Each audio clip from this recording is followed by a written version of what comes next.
Hi everyone, welcome back to Study Anchor's Law YouTube channel.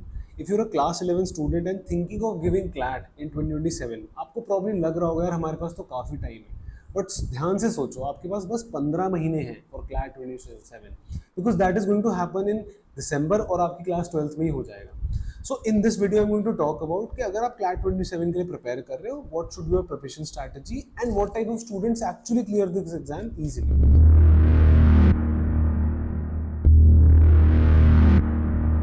सो सबसे पहली बात, what types of students actually clear CLAT easily. तीन type के students मैंने देखे जो करते हैं. सबसे पहला जो स्टूडेंट होता है वो क्लास 11th में शुरुआत पहले दिन से प्रिपेयर करना स्टार्ट कर देता है. सेकेंड टाइप ऑफ स्टूडेंट वो होता है जो कुछ टाइम प्रिपेयर करता है पर फिर ड्रॉप लेता है एंड फिर एग्जाम देता है and they are able to clear. And third type of student who actually clear this exam are the ones जो 12th में प्रिपेयर करते हैं बट उनका रीडिंग का बेस स्टार्टिंग से बहुत अच्छा होता है because this exam requires a lot of reading skills. So if you are thinking कि अच्छा मेरे को करना है प्रिपरेशन, तो कहाँ से स्टार्ट करा जाए. सबसे पहला पॉइंट जहाँ से स्टार्ट करना चाहिए that is reading the newspapers. अब न्यूज़पेपर में भी एक प्रॉब्लम आती है स्टूडेंट्स को कि क्या स्टार्टिंग पॉइंट, किस तरह पढ़ना है हमें न्यूज़पेपर्स को. So what I have noticed is and something that I used to apply, newspaper में सेफेस्ट जगह जहाँ से आपको पढ़ना स्टार्ट करना चाहिए दैट इज आप फ्रंट पेज पूरा पढ़ो और एडिटोरियल सेक्शन को पढ़ो. बिकॉज यहाँ पे जो न्यूज़ होती है ना वो बहुत इंपॉर्टेंट होती है और वो ऐसी न्यूज़ है जो ज़्यादातर जनता को इम्पैक्ट करती है. और अगर उससे भी ज़्यादा आप पढ़ना चाहते हो तो something we have been doing is कि हमारा टेलीग्राम चैनल है, उस पर वी हैव प्रोवाइडेड कि रोज़ की जो न्यूज़ आती है उसमें क्या क्या इंपॉर्टेंट हो सकता है. तो you just go through read those headings कि अच्छा ये हेडिंग्स है, उसको अंदर से अच्छे से पढ़ना. तो that is going to be starting point. और न्यूज़पेपर क्यों इंपॉर्टेंट होता है यार, न्यूज़पेपर एक ऐसी चीज़ है जिसमें से पैसेजेस नॉर्मली एग्जाम में आ जाते हैं एंड इसे लिखने वाले जो लोग होते हैं obviously they are quite intellectual, उनकी राइटिंग स्किल्स अच्छी होती है and newspapers have always been a base for any competitive exam. ठीक है, तो ये होता है स्टार्टिंग पॉइंट हमारा कि न्यूज़पेपर से कैसे पढ़ना स्टार्ट करना चाहिए. Now let's move on to कि इसके जो सेक्शंस होते हैं, देयर आर 5 सेक्शंस. आपको प्रॉब्ली पता होता है फिर भी मैं बता देता हूँ. English, logical reasoning, GK, legal and quantitative aptitude. सबसे पहले let's talk about English and logical reasoning because ये काफी हद तक सिमिलर है. मैं सबको बोलता हूँ कि इंग्लिश में और लॉजिकल के लिए अगर आप पढ़ना स्टार्ट करना चाहते हो तो यस आप पास्ट ईयर पेपर्स को देखो, उसमें किस टाइप के क्वेश्चंस आए थे, उससे अपना एक माइंड का मैप बनाओ कि अच्छा these are the type of questions. But also you can start reading from this book called GMAT Grail from Wiley's, वो करके एक बुक है, उससे पढ़ना स्टार्ट करो. रीडिंग कॉम्प्रिहेंशन की अलग आती है for English and logical reasoning की अलग आती है फॉर लॉजिकल ऑब्वियसली.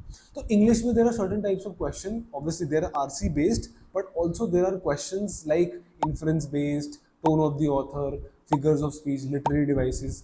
अब स्कूल में तो हम रीडिंग कॉम्प्रिहेंशन करते हैं बट ये कॉम्पिटिटिव एग्जाम है तो यहाँ पे सीरियसनेस लेवल काफी ज्यादा अच्छा हो जाता है एंड ज्यादा रिक्वायर्ड होता है. तो you need to give a lot of time and effort to this section.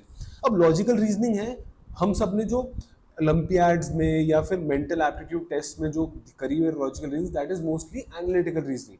CLAT very much requires critical reasoning and critical reasoning में concept like assumption, conclusion, inferences, strengthening, weakening the arguments, premise, ये सारे topics होते हैं. And GMAT ग्रेल की जो book है logical reasoning की बहुत अच्छे से इस टॉपिक्स को एक्सप्लेन करती है.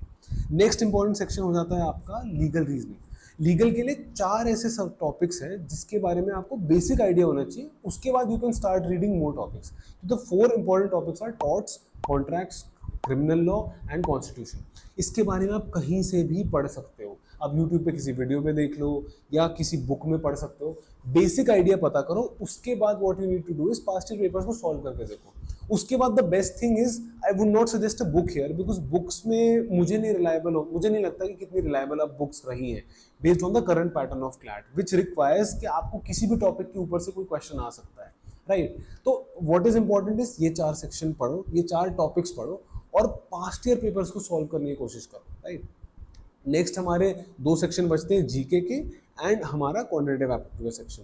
जीके के अंदर I think the most important thing is current affairs जो कि लास्ट 1 साल की इंपॉर्टेंट होती है. तो आप अगर क्लैट 2027 दे रहे हो तो आप जनवरी टू दिसंबर की जीके करना स्टार्ट करना. अभी के लिए you can start focusing on static GK and थोड़ा थोड़ा since you reading the newspaper थोड़ा थोड़ा आपको करंट टॉपिक्स का आइडिया होता रहेगा एंड उसको ढंग से पढ़ते रहो. That is all. Now quantitative aptitude, उसके लिए the most basic thing I'll suggest is कि there are 6 to 7 topics like percentages, averages, ratio, proportion, profit and loss, time, speed, distance, time and work and mensuration. These are the 7 most important topics. उसके बाद SICA करके एक topic आ जाता है important. तो आप इसको एनसीईआरटी से स्टार्ट करो, उसके बाद एक अरुण शर्मा की बुक आती है कैट लेवल की, उसका लेवल 1 करो, दैट्स इट। एंड उसके बाद आपको करना है अपने पास्ट ईयर पेपर्स को चेक करना है कि क्या आपका लेवल है।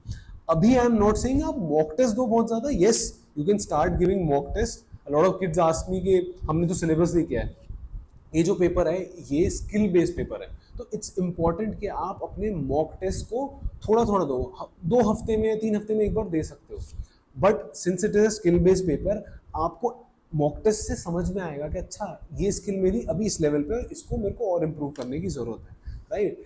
And overall what I tell students is कि once you have done all of these things and you've done past year papers, the most important thing is कि अगर आप 11th में करना स्टार्ट करते हो प्रिपरेशन अपनी, आपको काफ़ी हद तक लेवल या आपको काफ़ी हद तक यूज हो जाते हो इस क्लैट के लेवल से और इसकी कम्पिटिटिवनेस से, फिर 12th में आके बहुत अच्छे से एफर्ट डाल सकते हो।